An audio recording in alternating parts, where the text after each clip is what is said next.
Ladies and gentlemen, welcome into three men talking fantasy football, and in this case, two men. We are here after the majority of the fantasy football season has been completed. For anybody who's in a Week 18 championship, y'all need to change it. Um, I'm here with Mr. Thomas Lang, and we are here to kind of, in a general way, kind of recap the season, talk about some surprises, talk about some interesting stuff. Mr. Lang, how are you doing today? I'm doing good. How you doing, Billy? I am all right. Well, let's jump right into this. Mr. Lang, you want to take it away here? Yeah, sure. So basically, what we're going to do is we're going to recap some, like as Billy says, we're going to recap some people, some players that have overproduced and some players that have underproduced. We're going to try to stay away from injuries because obviously injuries can affect your statistical numbers for the season. There are some injuries that we can talk about because they're not extensive. But there are some players that we really want to do a deep dive for us to get prepared for next year's draft and fantasy football season and see if these stats are going to actually continue for the years to come. So we're going to start on the quarterbacks. Obviously, we'll talk about good performances first. And the first one that pops up for me is Mr. Sam Darnold, finishing right now at quarterback 7 on the year. Did you expect Sam Darnold to finish up at quarterback 7, Billy? I don't think anybody did. Yeah. And it's unbelievable how it went. Now again, and I it's so difficult for me to take my bias out of this, my bias against kind of Sam Darnold. So much of it seems to come from an amazing system. Kevin McCarthy's play calling. I mean, he might win coach of the year. It's just, but in the end, he's just executing that offense. He's being great. Now, if you go and look at like his stats, he's the QB7 on the year. He had like two pretty bad games. You take Yeah. that. I mean, other than that, he's winning you weeks 30 Yeah. points, 35 points, four touchdowns, three touchdowns. Anybody who had him in the playoffs was extremely happy. Monster Um, game. I mean, I don't know if that means next year he's going to be top 12. That'll be an interesting conversation in the offseason. I mean, how do you feel about that? Like, I think it just depends on where he lands. If he stays in Minnesota, then I think that you can expect I, him to perform not the same, but almost close to. I mean at he this point, I should qualify what I'm saying. I'm asking that question with the logic of he stays in Minnesota. Otherwise, how could we even remotely answer this question? I Yeah, mean, I mean, also you look at it, they drafted JJ McCarthy, so, who knows if they might just go right there. That'd be the most idiotic thing I have seen after having a tremendous year like this and only having two losses. But I mean, come on. If they're playing the Lions next week. So if they beat the Lions in that showdown and they win that number one, that's unbelievable. it is unbelievable. Let I me mean, ask. it's already unbelievable. I mean, I want, just look at it. Look at this. I mean, let me give you yeah. these stats, and you tell me what quarterback would come to your mind when you hear these stats. 68.1% completion, 4,153 yards, 35 touchdowns, 12 interceptions, 64 rushes for 202 yards and one touchdown. Like, who would come to your mind as a player like that? That's like Right, Patty Mahomes numbers on a good year. right, right. But again, it's such an amazing system with a million weapons, and It's I mean, unbelievable. It's it unbelievable. I right. mean, that's the thing. Like, it's the weapons, though. Like, if you put him on another team that didn't have those weapons, I mean, he's not performing. You saw, like, and I'll put it this way. So, like, he was, a backup for the 49ers. He played, I think, one or two games last year in 2023. 2022, he was on Carolina. 2021, he was on Carolina. 2022 was when basically Baker came in and took over a portion of that season. He was basically number 36 in 2022, finishing the season, and then basically number 28. And he had a couple decent games. He was a decent streaming quarterback on Carolina. But the issue with that was obviously Christian McCaffrey. He was always injured, or he got traded, right? So, um, I personally think that I can bank on a Sam Darnold next year later round draft pick. Um, and I could see him probably fall into the 12, 13 rounds potentially, which is super, super late. Um, and that's a great hold, We on. should we should point this out for our viewers that we've got an off-season schedule planned. We have some Yeah. stuff. We have some interesting stuff. We're going to get in depth with positional breakdowns. We'll get into draft strategy. We'll get into the draft math, etc. But like to that point, this is a perfect question for me to ask you. So, we talk all the time about the benefits and some of the drawbacks in kind of going late round quarterback, but this should be an illustration of the benefits of every single year you've got a guy who isn't drafted or just out, the 25th ranked quarterback or something, who ends up not only being top 12, like top five, top six, help you winning your league because that you stacked up on the other positions earlier in the draft. This is a perfect example of that.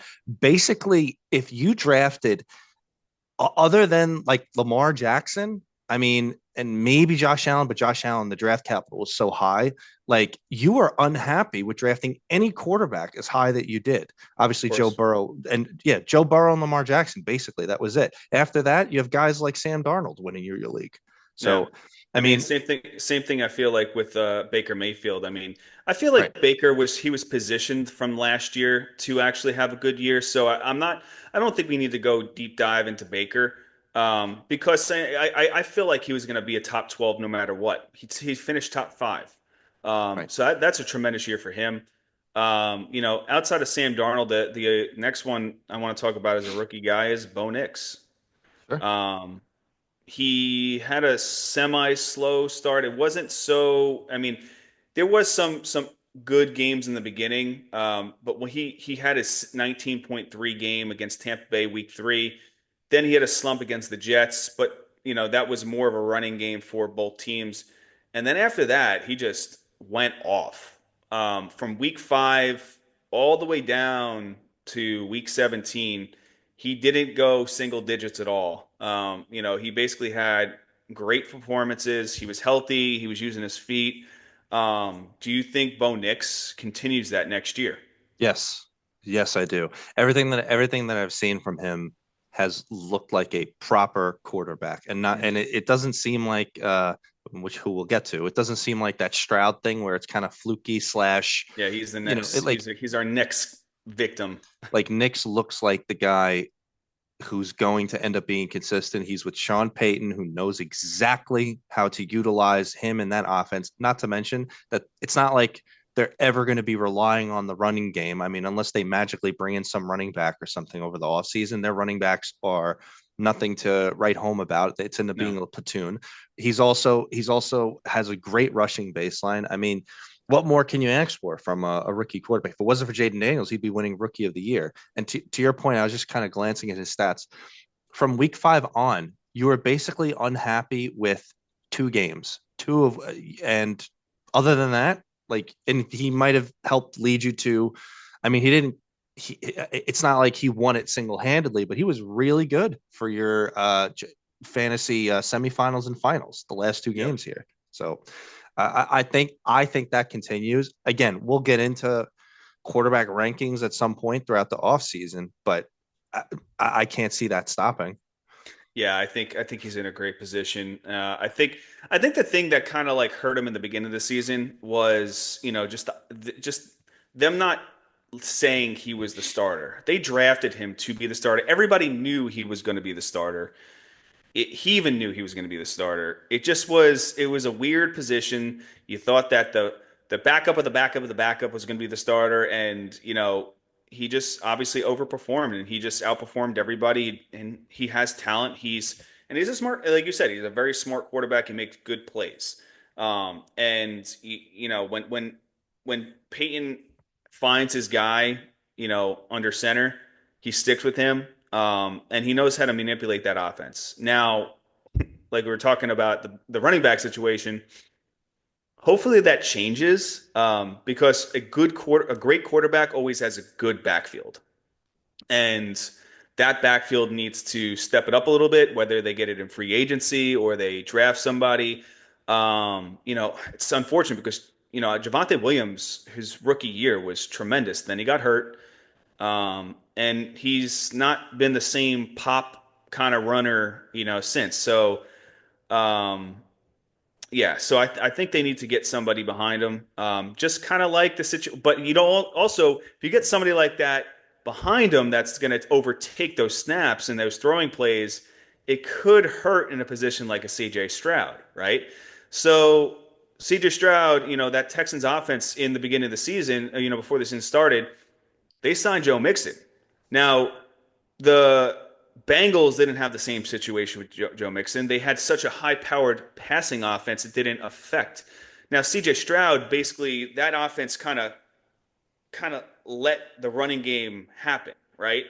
So, do you think it was just a product of what was put out there play-wise, I trying to think control the game, or what do you think? I think it's a number of things. So we should be fair, and like we're being cautious because we saw a lot of talent out of CJ Stroud. So we're trying to be as Yeah. fair as we can. That having been said, I was looking at it today.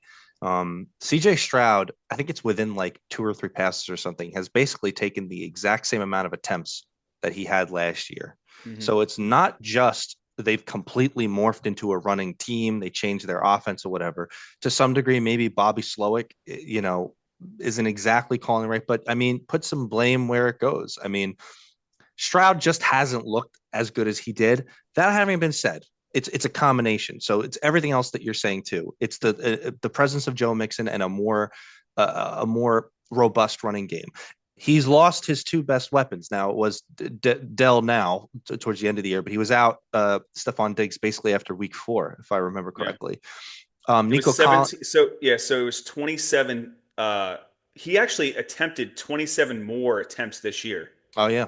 I forget, like depending on where you Hmm. count the weeks from, And but he had like more Nico completions this year Collins, too. Nico Collins was in and out of the lineup, so there's that too. So it's probably a combination of all these things. The way that I assess it for next year, and again, a lot of these are going to be interesting conversations. It's like I'm not saying he's bad, a bad quarterback. I'm not necessarily saying he might be bad for fantasy, but again, we'll talk about this. But we're really looking at like a large slate of quarterbacks who can produce for your team now. It didn't kind of used to be this way a Yeah. couple of years ago.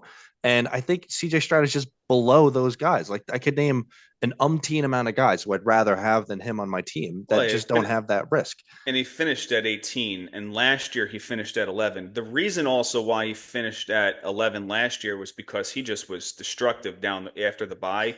I mean, he put up 41.8 points against Tampa Bay Week 9 last year, 2023. Jacksonville, 30.9 points. He did have a weak game against the Jets, and then he got injured against the Jets, where it took him out Tennessee and Cleveland last year in 2023. And this year, obviously, he remained healthy.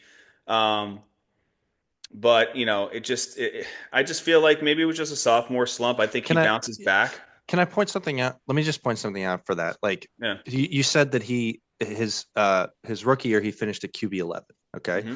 and a lot of the reason why people were singing his praise of it came out of nowhere. He was a rookie for fantasy wise. Obviously, he wasn't even drafted, basically, etc. This year, you know, he's finishing at 18, 19, I guess, depending on your thing. He was Hmm. drafted as QB 5. I know So that's the all big problem. That's the big all of problem. us I don't know now. I'm not going to speak for other larger websites, etc., but I know that you know in our little circle nobody thought that that was worth where he needed to be drafted from an ADP perspective. Yeah, Nobody. I did feel that he was overdrafted too early in multiple leagues. If he had been drafted, let's say right around where he finished, let's say 11 or 12, quarterback 12, maybe people would have been faster to move on from him, or they would have had a secondary option to some degree. Like it wouldn't have hurt as bad.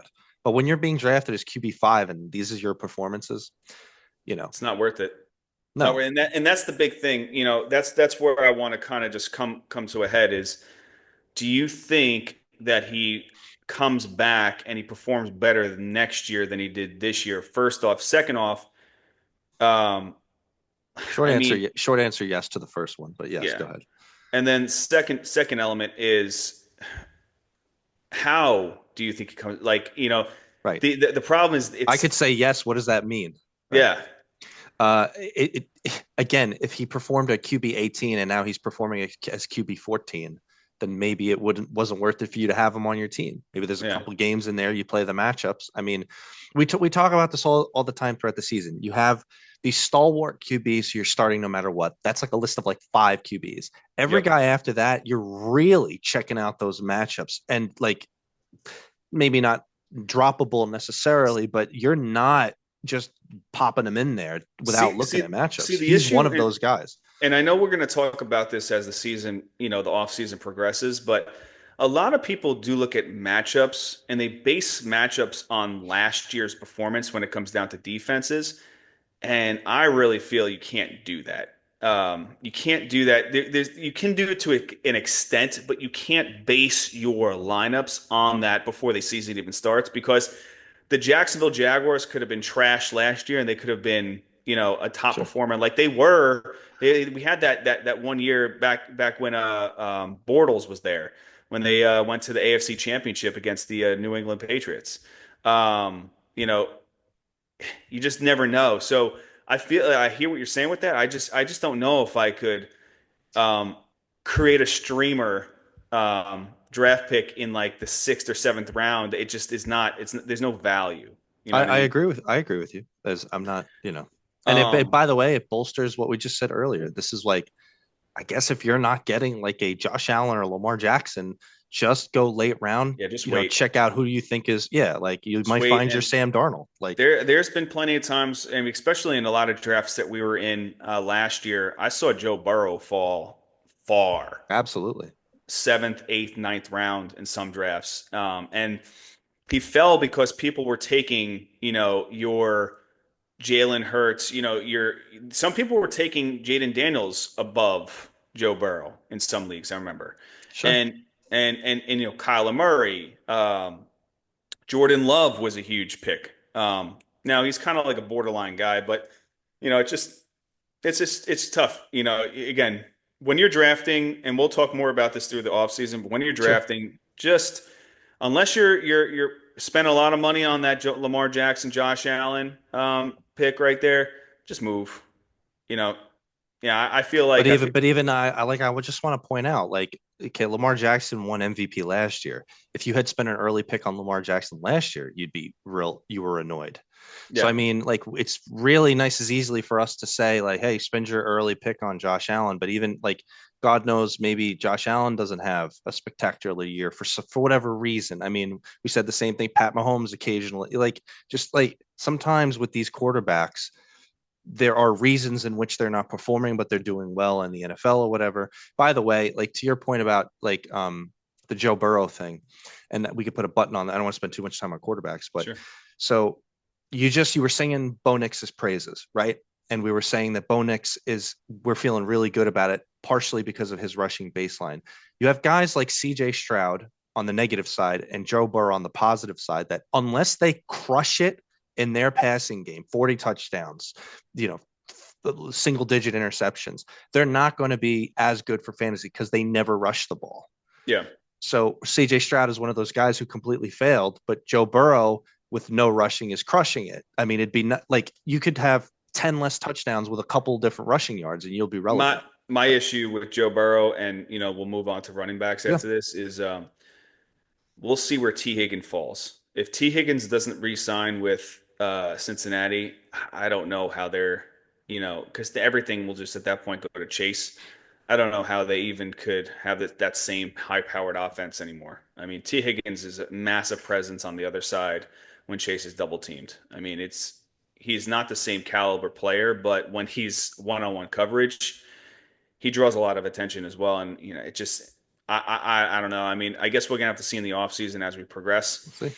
And kind of like to piggyback off of the Cincinnati Bengals, Chase Brown, running back for the Cincinnati Bengals. He obviously got injured with a high ankle sprain in week 17, unfortunately.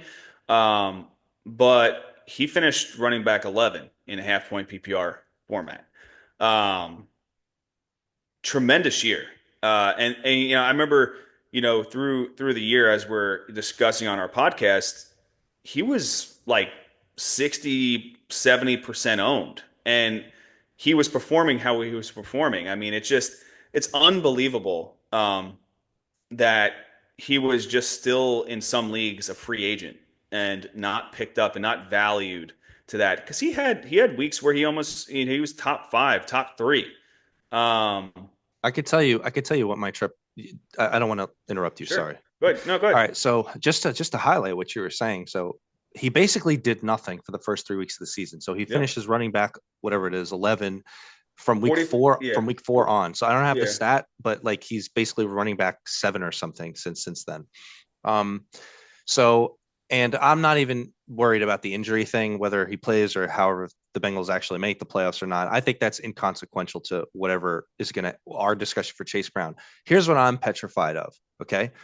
I don't know how many years ago it is now. Let's say like 3 or 4 years. Remember a guy named James Robinson?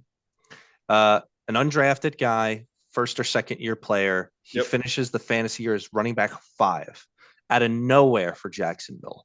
And he gets it, and he gets there basically on the back of getting all the work, being great, etc. And then immediately he's completely valueless the next year. They had brought in some guys, the scheme changed, or whatever. Chase Brown was not the guy. They brought in a back. Even that, like we liked Chase Brown his prior year. We thought he looked good as a rookie, but they yep. brought in what's his face, Moss. Zach Moss. He was the lead back. Chase Brown would not have taken off if he did if Zach Moss didn't end up on the IR. So I I agree. don't know.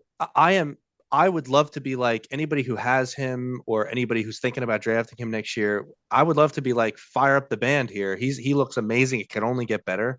I'm so petrified of the James Robinson situation or the Philip Lindsay situation, et cetera, et cetera. Like it just seems too good to be true. Am I wrong for feeling No, that? no, I agree. Um, I agree. I think he will be and the next player we're going to talk about is Chuba Hubbard. But I think he'll be drafted in the Chuba Hubbard positional area. He's not going to be a top 10 pick off the board. I think he'll be taken in the sixth, seventh round kind of play. It just depends on the situation in the offseason. I don't think he's going to perform the same way he performed finishing up number 11. Um, but, But you if know, he's the guy, why wouldn't he? because I don't think he's going to be That's specifically the guy. right. I Yeah, mean, they were trying so hard to get Herbert in the mix too. When they tried to trade it for Khalil Herbert, he literally touched the ball and then he fumbled it and then he was done. Like they made changes without needing to make changes, and I think that this that quarter that uh what you call it coaching staff over there, they just don't want to lean on one guy because they saw how much wear and tear it put on Mixon through the years. yeah. Um, and I think they'll even if it's a 70-30 or a 60-40 kind of thing. Um, I could see Chase Brown finishing in the top 15 next year, but I don't think he could finish in the top 10.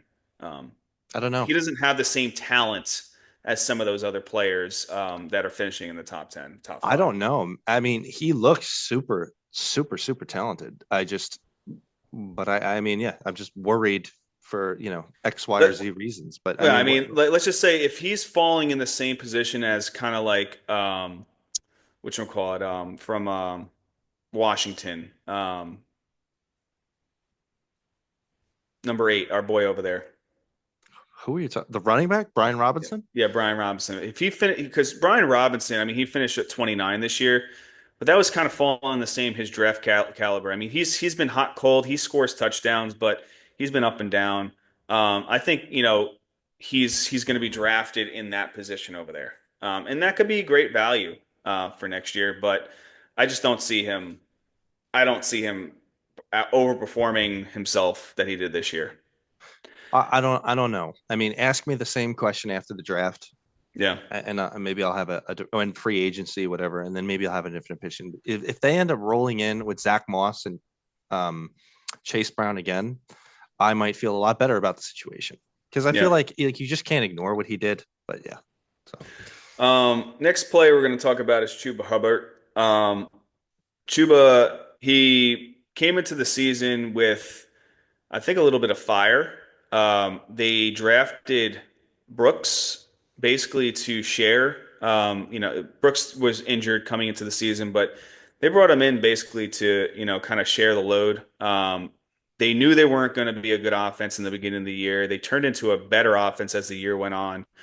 Um, but I think with Chuba Hubbard, performing and overperforming, he finished at a top 12 this year, so he's technically a low end RB1. Um, you know, he with his contract, they gave him a 3-year contract extension. I think he's the guy. And I think he's more of a 60-40 split. And it's gonna be good if Brooks can stay healthy and give him his rest periods, on and off. I think Chuba is gonna have he can stay consistent with these top 12, be a low end RB1, high end RB2 next year. I agree. I agree. And I think the Brooks situation is so backburnered. I mean, after tearing the same ACL that was torn before, God knows when he's going to be back to even playing strength. And even if he Yeah, is, like, it'll take a while. And it doesn't matter. They committed to him financially, Chuba. And if you just watch them, Chuba looks great. He's such a he great does. player. And And he's a great mentor for that offense as well too. in He's Carolina, I mean, and to our, I mean, we could say what we like about Bryce, but he's getting better. I mean, how much he's getting better is an open question. But Carolina's offense is seemed to be getting better, and whether it was bad or good, Chuba was getting everything. I mean, to your point, I like we got the stats up here. I mean, other than after week one, which was horrendous, but then again, they yeah, got completely crushed by New Orleans. I mean, after that, he's been really amazing. He basically had one really, really bad game, which is week against 13 Tampa against Bay Tampa week Bay. 13. Yeah. After that, you're basically happy for the entire season. He's been unbelievable. I couldn't agree with you more. I think he's going to be great. And I think he'll be underdrafted next year. He's definitely going to be underdrafted. He's always underdrafted.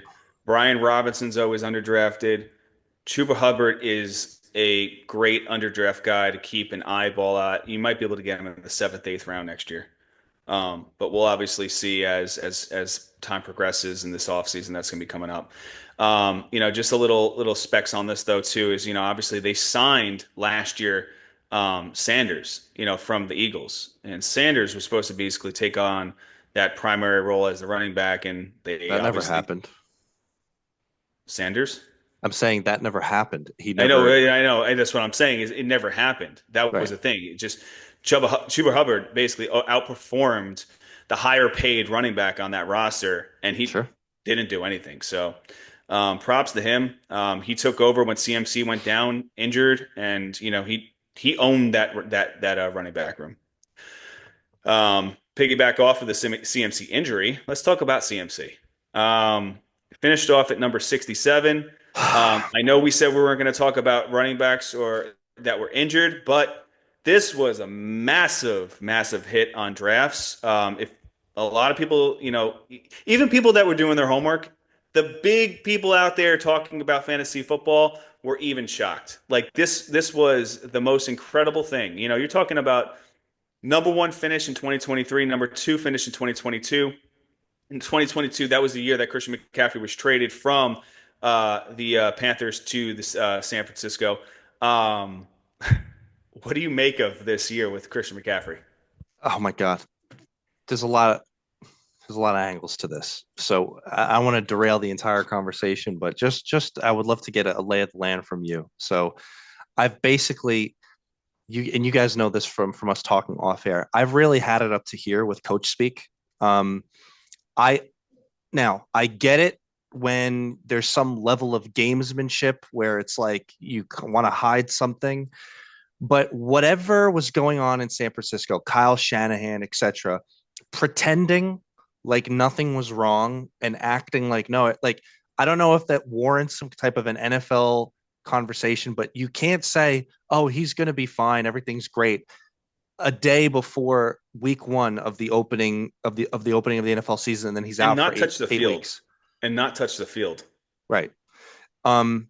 Now, you the view. I'll leave it there. The viewers can take of it what they will. But I just that aside, I think that CMC is going to be overdrafted again next year. I think that to some degree Really, it matters. he had so much rest this year. He should be number one next I, year. I guess, but there's always this thing like put it this way: we talk about first round stuff as much as you can. You and I both were in agreement. We might have disagreed on other things, but you and I were both in agreement on one overall should not be CMC. We No, of felt that course. we felt that Brees Hall or Bijan Robinson deserved that. Now, that at the time, that's what we did. Now, Correct. um, I remember that our logic at the time was because the both of them are not going to get injured, or like the logic was like it was somehow safer than the It was CMC a better thing. offense, a better quarterback's Better, position right? We felt like offense. Yeah. upside, and also running backs repeating as number one is very, very rare as it is, et cetera, et cetera. We could go down the list. So for all these reasons, I just don't see how he comes back again. Everything's fine. We're drafting him number one overall. This will be an argument the whole offseason. On top of the fact that you've got two other backs or three other backs that would have been unbelievable or that were unbelievable in his absence. Yeah. Elijah Mitchell, who on IR right at the start of the season, then Jordan Mason, and then latter Isaac Garendo. So I mean, why would they? Why would they make him such a focal point? Maybe one of them gets traded away. I just, you know, what do you make if the coach speak baloney? Like, I don't think he gets traded away. I think he's going to retire a 49er, to be honest. I just think that this is what you deal with Christian McCaffrey. But this was to the extreme. This was, you'll never see this again, actually, in the NFL, because I honestly think that they messed up horribly with this. They did not investigate to what they should have investigated, I think. Next year, you'll never see this again. You'll know probably pre-draft what's going on because of the fact, pre-draft, we're talking about fantasy football draft, um, where people lay with their injuries. but why Um, why why would they lie in the first place? What's the gamesmanship there? I don't know. They were playing the Jets. I don't know. Yeah, they They're didn't need trying it. to scheme it. So it's so ridiculous. It's I this don't know. fake gamesmanship. I think that, We it know just Alvin was. Kamara is not going to play, but we're going to pretend like he has a shot. That kind of crap. Well, Like I will why? say, and we talked about handcuffs. We talked about handcuffs for the past 5 weeks straight. This is a great reason why you take your handcuff if you're taking Christian McCaffrey. You take the entire backfield of the San Well, Francisco 49ers, look, take four running backs. Yeah. you judge it as it is. I mean, Christian McCaffrey, like I said, Christian McCaffrey could come back next year and be the number one by 100 points when it comes down to running backs, and I'm still not taking him next I year could tell you, I'm because of not the taking him situation. number one overall. Unless he falls, but like if he falls to 6, 7, I mean, I feel like you have to take him. But no, How far would he have to fall? Can I throw some names at you? yeah, sure, Okay, so I'll tell you which names I would take over CMC for next year, provided nobody's getting catastrophically injured. Okay, sure, Bijan, yep, Jameer Gibbs, yep, Kyron Williams. maybe.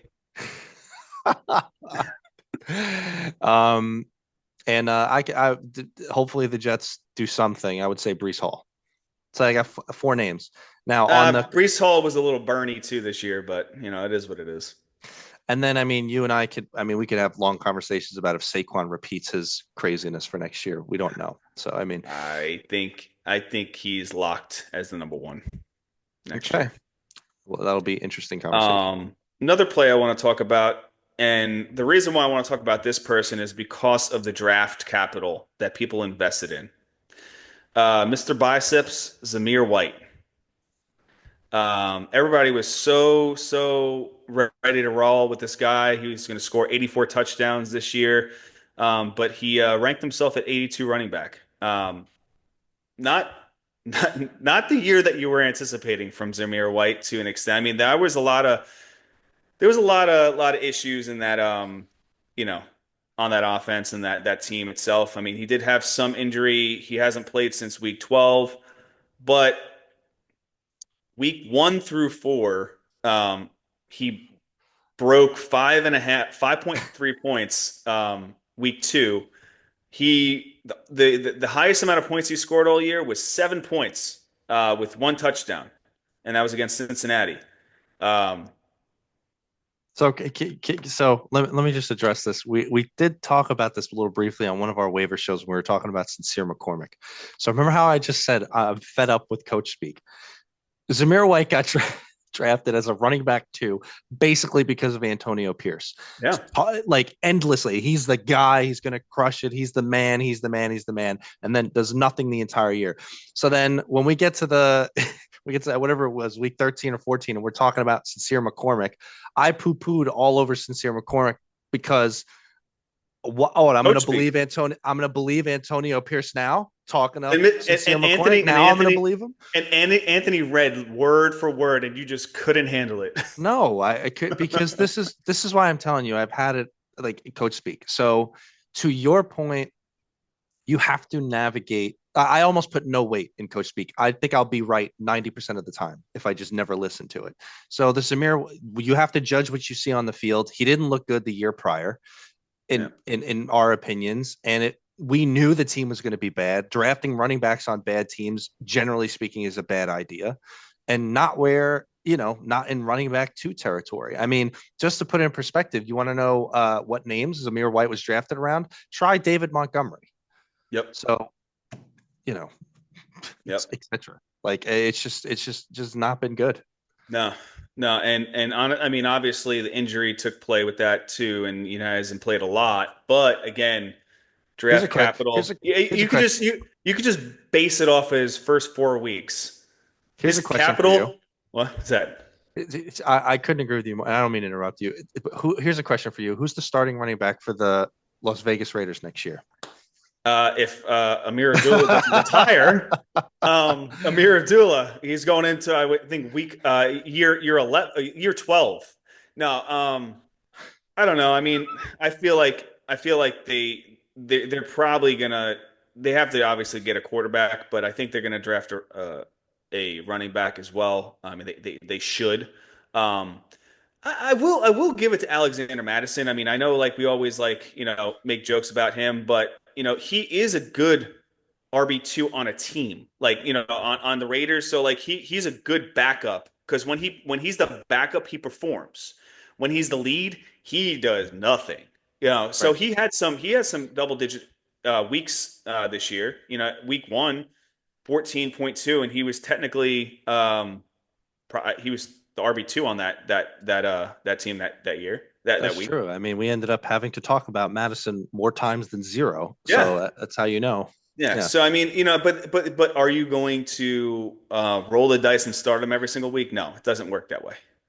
But again, we'll talk about this in the off season more. Yep. As I want to put more weight to, you need to like really try to avoid backs from bad teams unless they're Yeah. like the guy or you know what I mean? Unless Like you're a Christian McCaffrey on the Carolina Panthers, not winning, 10 not even winning 4 games in a season, back in right, but 2022, he was the 2021. guy. He was Yep. there was no There was like nobody if you're else. gonna get a back in a committee, at least get a back in a committee for like the Chiefs or something. It's Yep. not No, of course. Let's lead over to some wide receivers. Um, First one I want to talk about is Mr. Brian Thomas Jr. Um, Finishing at wide receiver 4 on the season. unbelievable. Unbelievable. He had 122 targets, 80 receptions, uh, just under um, basically 1,200 yards. And he had, was it 16 touchdowns? He had it was an unbelievable 10 or season. 16? Yeah, it was, sorry, 10 touchdowns. Yeah, so unbelievable year. Yeah, do you think he continues this next year? I'm Like, gonna say what's I'm your gonna thought? say yes. But this situation with Brian Thomas, we talked about this, I think, the last waiver show. This actually makes me really scared about the way we think about wide receivers going forward. I think that like use Marvin Harrison as a cautionary tale for Yeah, rookie wide receivers. Not everybody's going to turn out like Brian Thomas. Not like that was an unbelievable season. Remember, they had this is Jacksonville. They were a bad team. there was nobody else in any.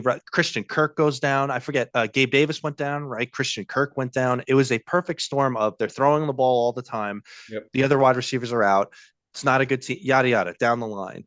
Um, I'm not saying that it all this is a fluke. He's extremely talented. I mean, it was an unbelievably good season. I think he's going to be great next year. He might be slightly overdrafted too. We'll see like where he is from an ADP perspective. But Yeah. like I I said, mean, I'm after petrified their of rookie wide receivers in general, and this is going to just make us. It's going to make people more buy into it, maybe when they shouldn't. after their bye, after Jacksonville's bye, he had double-digit targets for the rest of the Yep. year, and that was week 13 through week 17. I mean, that's 5 weeks of play right there. Before that, he was teetering close. He had 4, 4, 9, 9, 8, 6, 5, 4, 4, 3, 7, and I mean, he was catching his targets too. we'll get the stats in after tonight's game. Mhm. But like he's probably among the top players of guys who are on championship teams. I mean, week Yep. 15, 16, and 17, unbelievable. 10 for 105, two touchdowns, 9 for 132 and a touchdown, not 7 for 91 and a touchdown. He won you, he actively helped win you your league. Yeah, I It's mean, same thing unbelievable. with. I mean, I'm not going to go deep dive on Malik Neighbors because he was the only, really, Sure. probably the only asset on that team. I mean, on the Giants, basically, he had 162 targets for 104 receptions. I mean, that he had more targets than Jamar Chase. Um, he had one more target than Jamar Chase.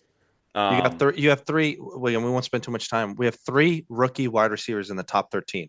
yeah, Um, it's unbelievable. And Lad honestly, McConkey, in case. yeah, Lab McConkey is the next guy. We're going to do a little bit more of a deeper dive. And I think Lad McConkey was it was a benefit to not having the receivers on that roster. Went into the season, everybody was like, "Oh, I got Joshua Palmer in the 17th round of my draft. He was the wide receiver one of that team." Then out comes Lad McConkey.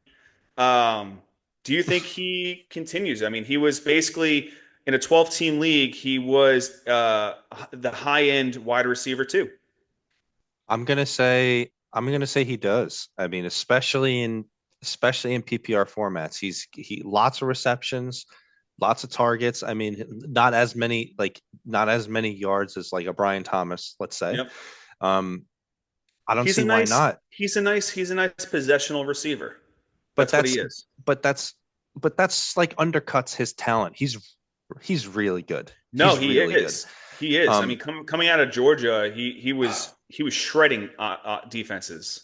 and if first of all, part of the trepidation on how he was drafted at the time, other than him being a rookie wide receiver, was that it's John Harbaugh coming in. They're going to be running the ball every play, and eventually, and they were. I mean, coming out, he had a nice week one, but he had a couple weeks there, and then he had the bye, and then it was like it really wasn't until week 8 against New Orleans when he goes 6 for 111 and two touchdowns where he really okay. Now we're throwing the ball. Now Yep. we're making moves. Um, and John Harbaugh's a great coach. They're not gonna not run away from throwing the ball, especially when you got a quality guy like this. By the way, to your point, if his competition for wide receiver is Quentin Johnston, I think he'll be fine. So, Yeah. Yeah. Because Quentin Johnson quits catching those balls sometimes. uh, It's Quentin catching. very good. Dad joke number one today. Um, yeah, so I mean those are I think all three of those guys we are just discussing. I think they do it next year. But buyers beware. Don't we have to look at ADP. We have to articulate, all right, is it worth this kind of pick at this point? Because maybe you have to take a running back. Maybe you have to lean more on running back if you're, depending on your strategy. We'll talk strategies as well too. Um, but I think the three guys we just discussed are primed to continue it next year. Not saying they're going to finish in the top 15, but they'll be wide receiver two caliber, if not wide receiver one, low end wide receiver one opportunity. Yeah, and like we said, just to put a button on it. So Brian Top is top of the list. But Brian Thomas, Malik Neighbors, and Lad McConkey. Yep. I think they are going to create a narrative where people are going to overdraft rookie wide receivers next year. And we'll be on the lookout for that because I don't I feel like this is such an outlier type of season for that. Now I got a question for you, and I'm gonna parlay this into our next person. Do you take those three players over Mr. DK Metcalf? In this coming draft, like this coming draft. 2025, 2026 year. Um, well, assuming that Metcalf doesn't get traded, right? Let's say he stays with Correct. Seattle. Same Um, situation where he's in right now. I think I, I would take. That's a very good question. I guess let me just talk the logic through. I think that Malik Neighbors is just penciled in for a million Yep. targets, no matter who's throwing him the ball, whether it's going to be a rookie quarterback or whatever other veteran they have throwing him to ball. So I would take Malik Neighbors over Metcalf. Uh, Ladidi McConkey, I mean, his role is locked in with Herbert, and that's going to be Yep. staying the exact same. So unless they bring in some kind of a wide receiver help there, then I'm rolling with Lad McConkey. My issue is with Brian Thomas. I mean, we kind of outlined it. Two or three of the other major wide receivers went down, and basically when Trevor Lawrence went down, you've got Mac Jones throwing caution to the wind to some degree, just Mhm. launching it to Brian Thomas. I would be cautionary about Brian Thomas personally, but the other two I would take over Metcalf. Now, Yeah. by the way, I mean, we'll talk again. I'm a long answer to this, but like Gino, I don't know how long he is for Seattle to some degree. He's made a lot of mistakes this year when he didn't need to. So, Yeah. I agree. And honestly, I mean, so my big thing about DK is so he's finishing 34th wide receiver this year. He's not a wide receiver one, not a wide receiver two. Unfortunately, a lot of people drafted him as your wide receiver one if you went heavy running back in the beginning. Um, last year, 2023 season, he finished off 16. 2022, he was 18. 2021, he was 12. 2021, that's when he was with Russell Wilson.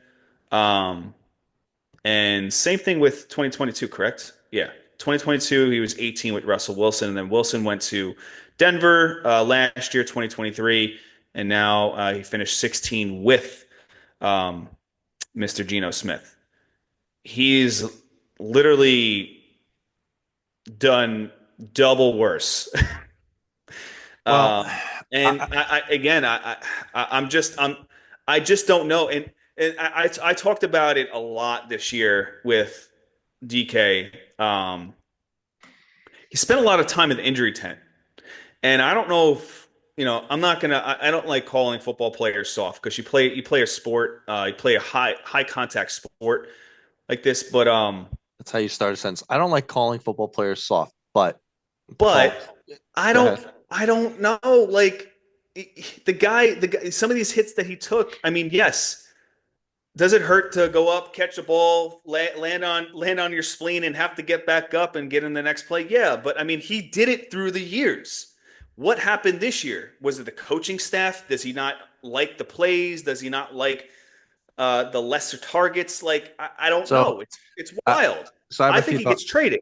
I think he gets traded too. I have a few thoughts about it. He was one of the names that Rappaport was talking about on the trading block Yep. before the Yeah, to thing. go to go to Kansas City. I think it's a combination of things. I think he did get injured, and then like when you're already injured and then taking hits, then yes, it does hurt. Yeah. Second of all, he does have that diva nonsense in him, and he has. I don't think I've seen him happy once from all the catches that JSN has been making. No. Uh, Now, maybe that's just the however many games that I saw. He just seemed to be kind of sulky about it. Maybe I'm completely wrong about that. That having been said, all Tommy and I can do is just talk about what we're seeing from a fantasy production standpoint, what we're seeing on the field. And he doesn't exactly look like the same kind of player. I would, if Seattle, to answer your ultimate question, if Seattle does nothing drastic to their offense, no big names coming in, same quarterback, same kind of system, I can't see him finishing anywhere higher than like wide receiver two. I mean, if that's his upside, then So he didn't break 1,000 yards this year in 17 games. He did have 103 targets. Okay, okay, 103 targets, but he only caught 63 balls. right. A He lot of that's basically on caught Gino too, he basically caught 60% of his passes. right? I just I don't get it. I don't understand how you can even think about drafting him as your wide receiver two next year, But I don't think unless he gets traded to a fantastic opportunity he would have to get traded to like Dallas or something. or Yeah. Kansas City.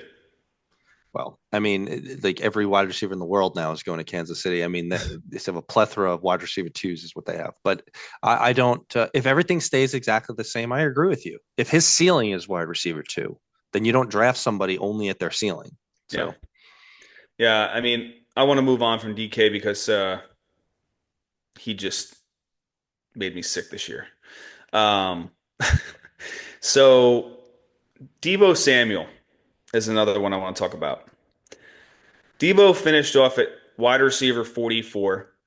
The year before that, he finished off number 12 in 2023.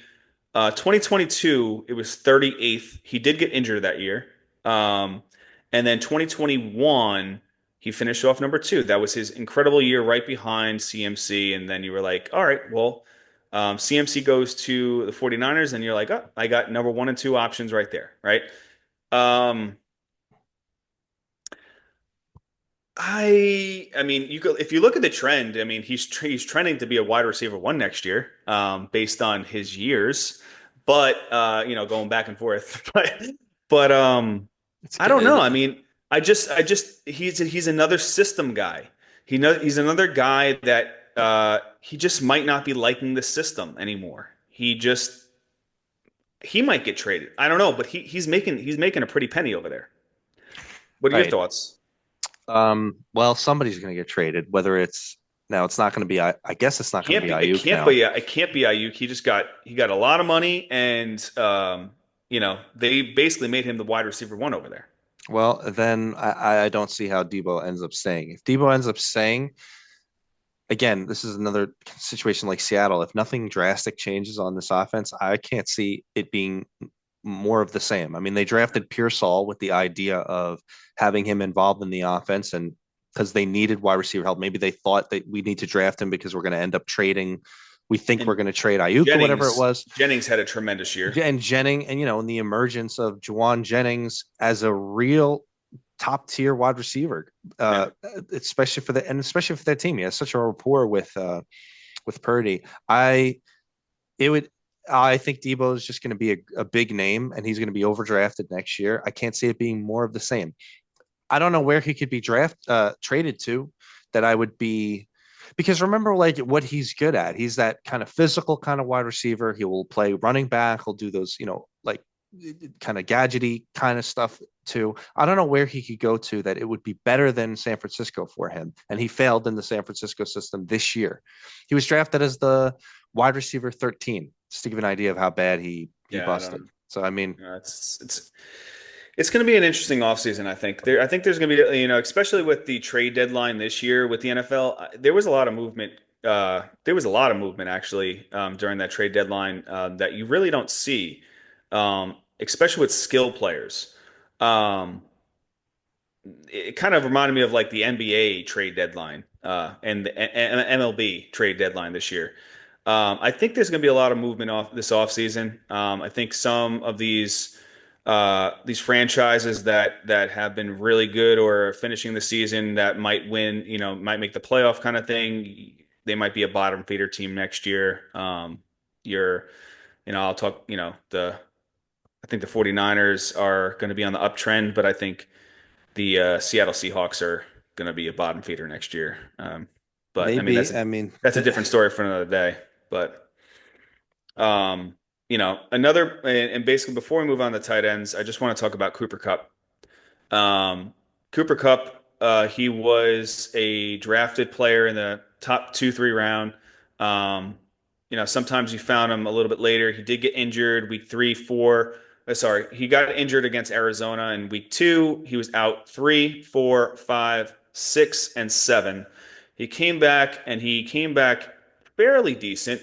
And then week 15, he decided to just fall off the face of planet Earth during the playoffs. What do you make of that?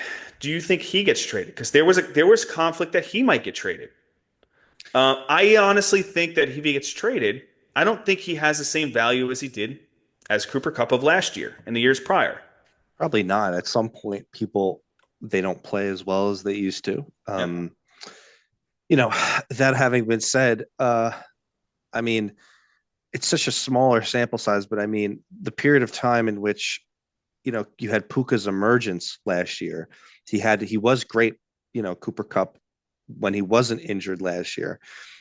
This year, basically, other than the last 3 weeks, he's been really, really great. But the last 3 weeks killed you, and unfortunately, the last 3 weeks was fantasy playoffs. So Yep. you're going to remember that most. All that having been said, they're winning some of these games. Like they just beat Arizona 13-9. I don't know how. Like it's just. I guess it's a tough divisional game.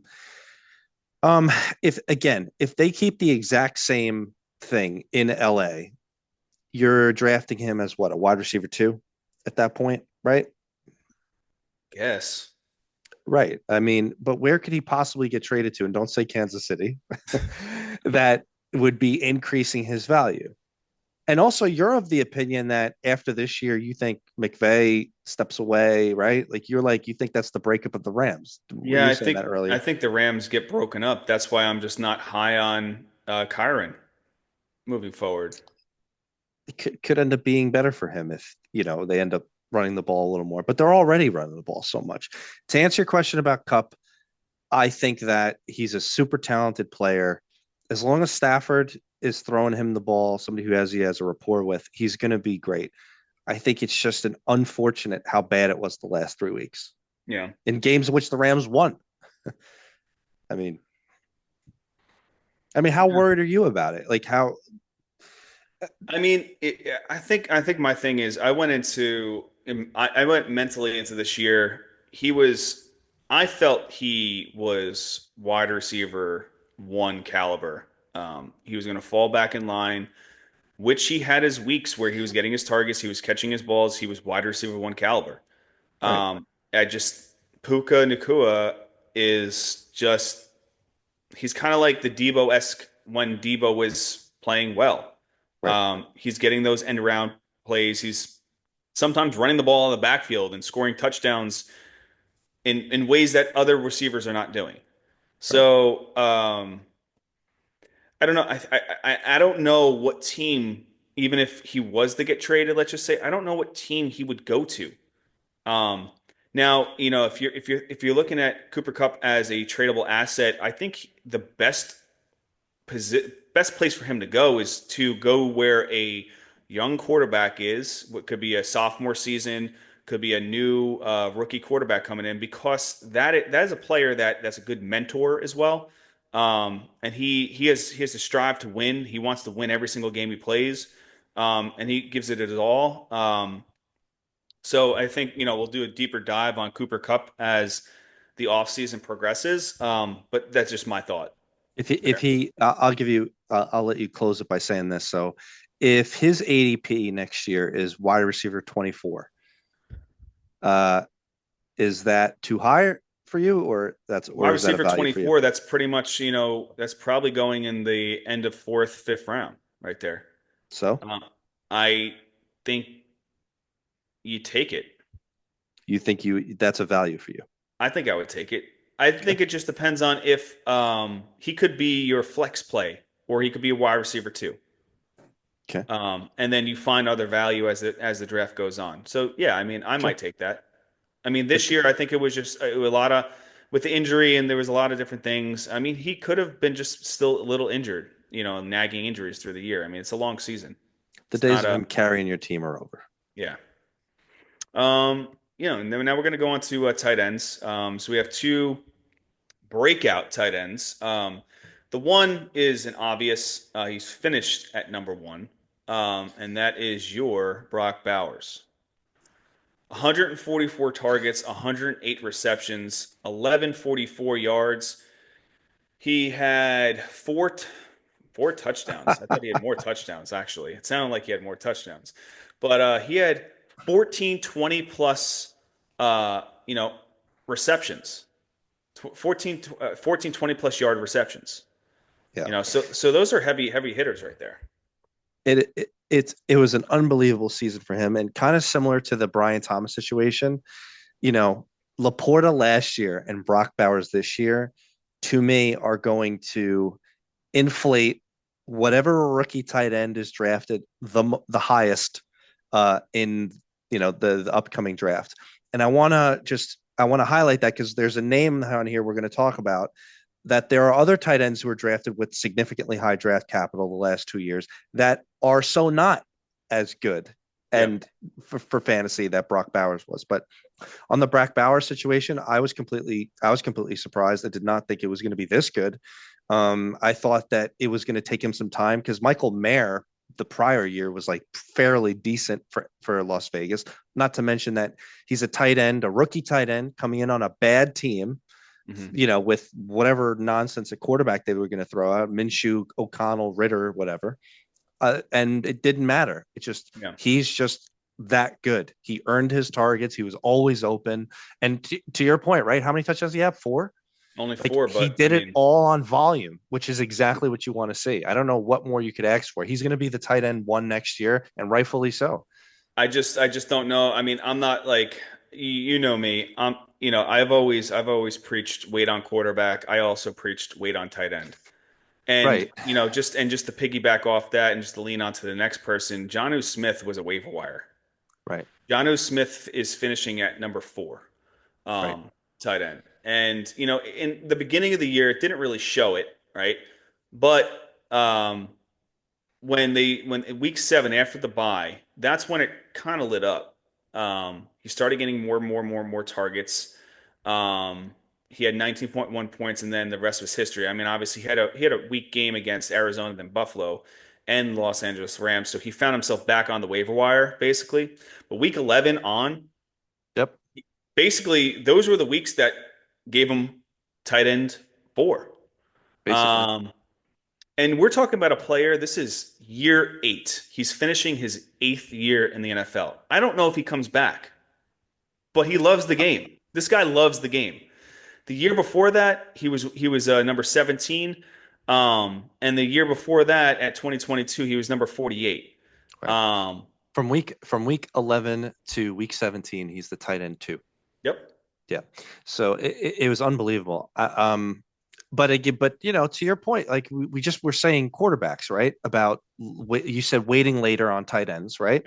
So you would have like there are tight ends here that if you invested an earlier pick did return some value. So like I know so Kittle, for example, obviously had a great season.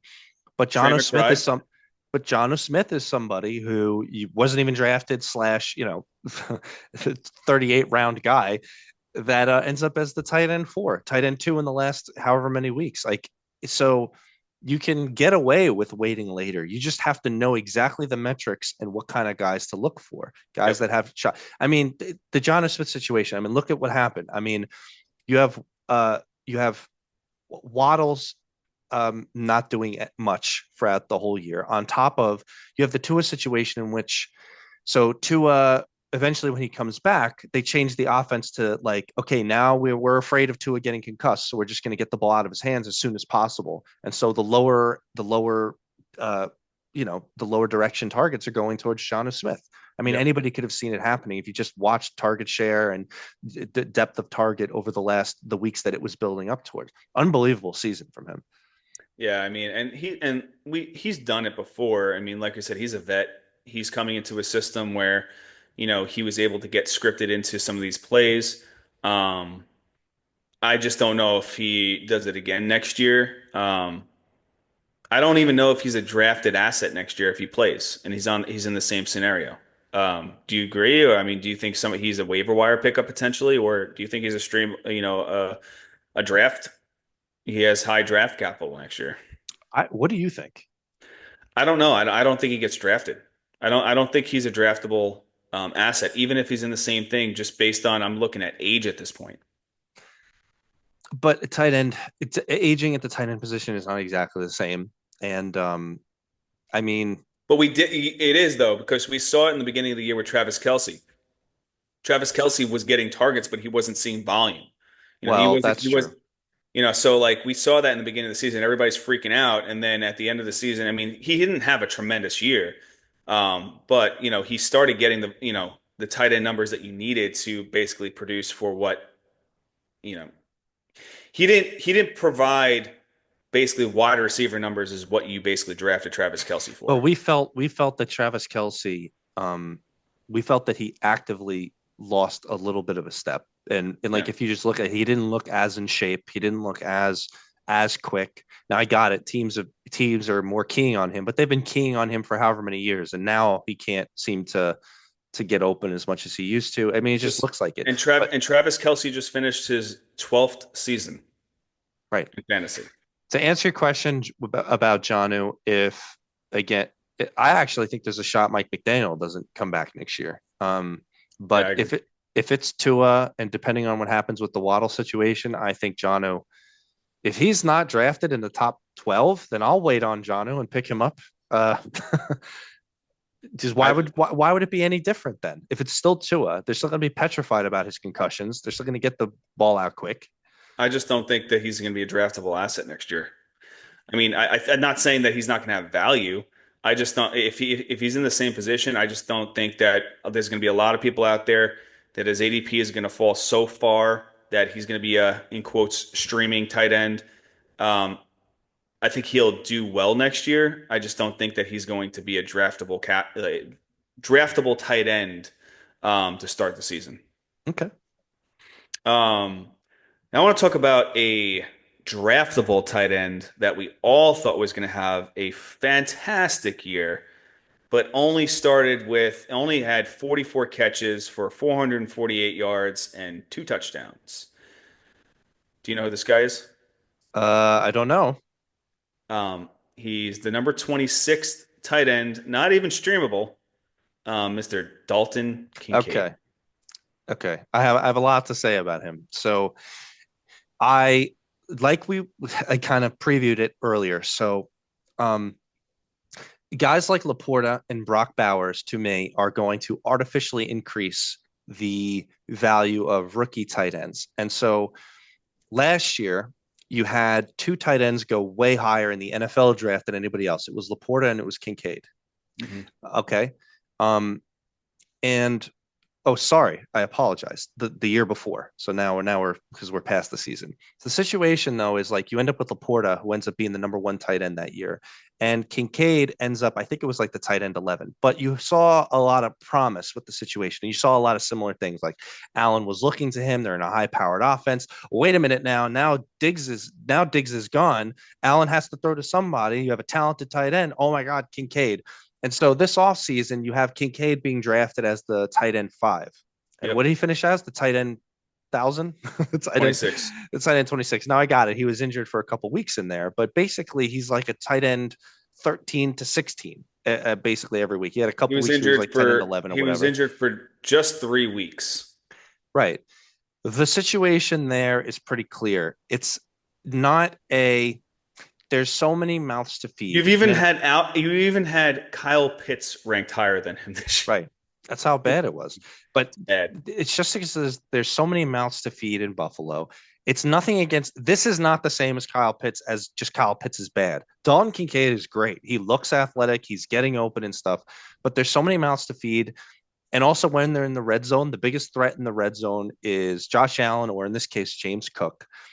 So a lot of the touchdown situations are kind of gone midway throughout the field. They have a number of options to get themselves first downs and stuff. I mean, that's just what's happening. And I can't. I think football wise, it's fantastic for that offense because I think that's the reason why the Bills are kind of like a heavy favorite to get to the Super Bowl, outside of the Chiefs and the Ravens in the AFC.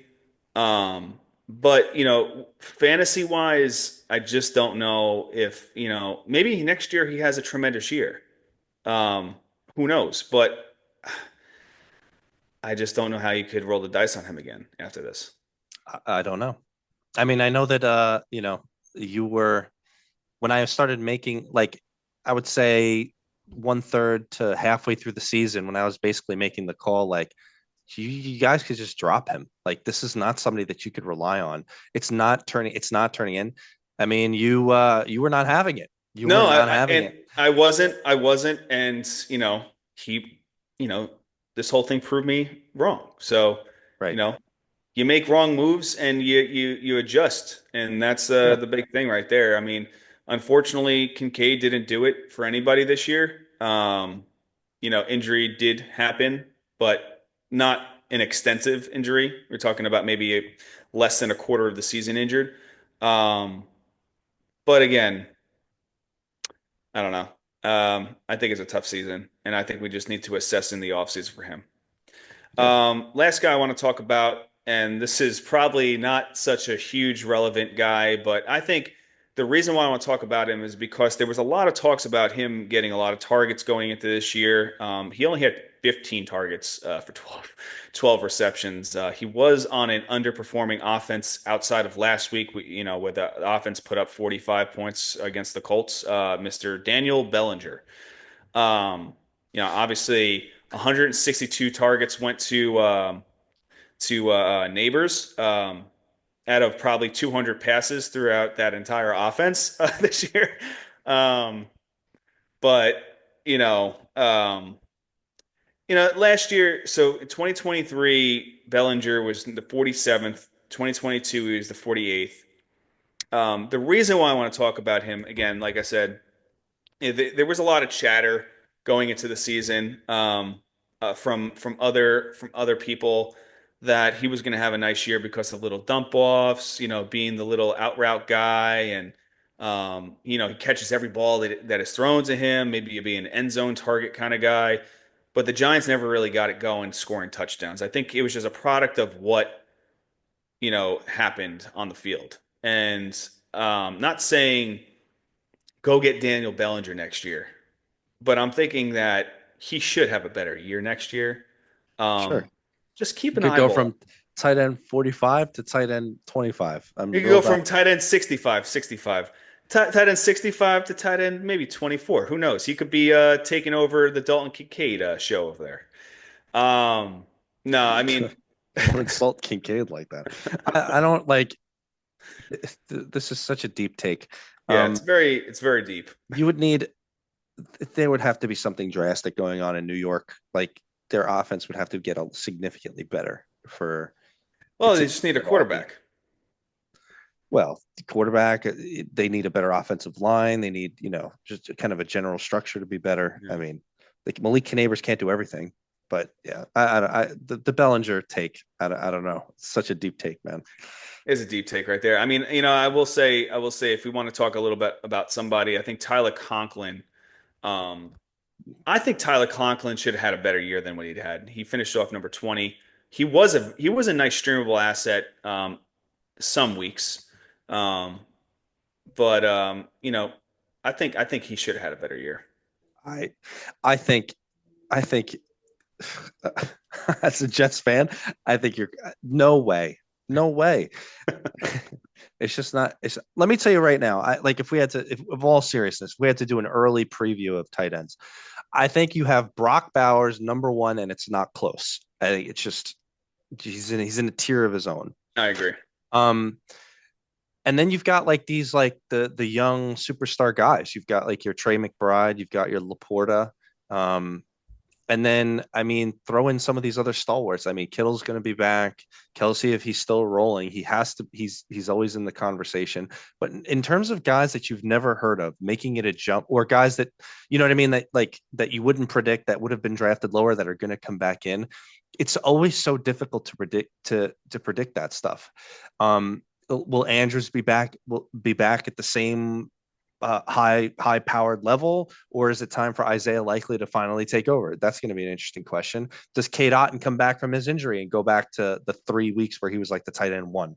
Does he Yeah. does he come back in? David Njoku, does he come back with whoever's throwing him the ball next year. I mean, just like these endless questions that we could ask. If I had to pick a, if I had to pick honestly, like a far tight end who would maybe is not going to be drafted, who's going to come in after what Chigakonkwo pulled off at the end of the year this year, I feel like it's you can't ignore it. He's too athletic, he's too good, presumably, and you couldn't get any worse with what was going on at quarterback until they No, got the Mason Rudolph situation. I would take a shot at Okonkwo, but again, I we'll mean, assess it in the do offseason. you think? Do you think? We were talking about Kittle. Do you think his value, finishing off at number two, do you think his value as a end of fourth, early fifth round pick is valid for a tight end?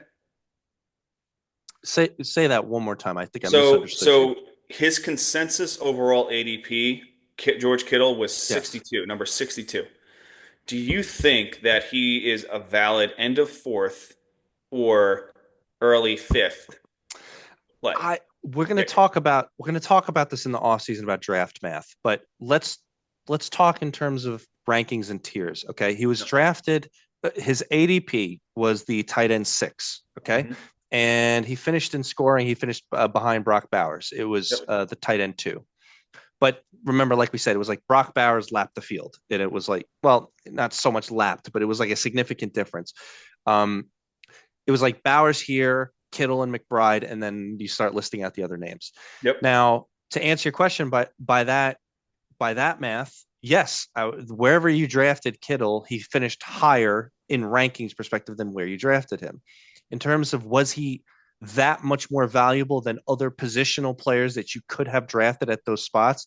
That's an interesting mathematical question. I would say no, personally, but in terms of the round in which you mentioned, because there was, I think that tight ends in general were repressed in value slightly versus the other Yeah. position. But we're getting into Yeah, some and of the I math of think it. Like, honestly, if McBride had another three more touchdowns to his portfolio this year, because he only had one touchdown, then we're talking about Bowers and McBride and who takes that over at that point. uh, again, I mean, we talked about Kyler for like an hour in our last show. I know, but I mean, McBride getting 136 targets at 104 catches with Right. one touchdown, that it's an interesting topic to discuss this offseason. We'll obviously articulate and break down everything a little bit more thoroughly than other places will, and we'll provide as much information as we can on our end. Billy's going to get all his mathematical genius stuff together for us to prepare for the 2025-2026 fantasy football season.